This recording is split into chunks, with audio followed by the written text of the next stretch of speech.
Hello दोस्तों, welcome my new vlog. आज मैं खंडवा जा रही हूँ बहुत सारी शॉपिंग करने, तो व्लॉग में एंड तक बने रहिएगा। मैं और मेरे हस्बैंड घर से निकल जाते हैं और आज हमें थोड़ी सी जल्दी हो रही थी क्योंकि हम लोग आज घर से लेट निकले थे। तो यहाँ के नज़ारे देखते हुए हम लोग कुछ ही देर में शेगांव माखन पहुँच जाते हैं। शेगांव माखन गाँव में न जाते हुए हम लोग फिर से बाईपास लेके जाते हैं। उस रोड से होते हुए कुछ ही देर में हम लोग शेगांव माखन क्रॉस हो जाते हैं। उसके बाद हम लोग पेट्रोल पंप पर पहुँच जाते हैं क्योंकि हमारी गाड़ी में पेट्रोल ख़त्म हो चुका था। तो हम लोग यहाँ से हमारी गाड़ी में पेट्रोल डलवा लेते, पेट्रोल डलवा कर हम वहाँ से निकल जाते हैं और कुछ ही देर में हम लोग खंडवा पहुँच जाते हैं। यहाँ पर हम सबसे पहले युवा फैशन पर जाते हैं क्योंकि हमें कपड़े लेना था, लेकिन मेरे हस्बैंड को यहाँ पे कपड़े पसंद नहीं आते। उसके बाद हम लोग एक मैचिंग सेंटर पर जाते हैं जहाँ से मुझे अपनी साड़ियों के लिए अस्तर फाल लेना था।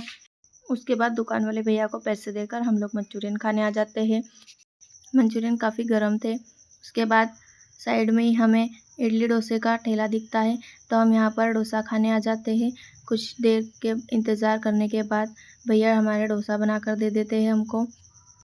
तो जैसे ही हमारा ऑर्डर तैयार होकर आता है, मैं डोसा खाने लग जाती हूँ क्योंकि मुझे बहुत तेज़ भूख लग रही थी।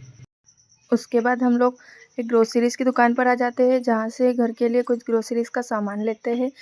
सामान लेने के बाद हम वहाँ से निकल जाते हैं। हमें रास्ते में ये दुकान दिखती है जहाँ से हम घर के लिए जलेबी और गुलाब जामुन बनवा लेते हैं।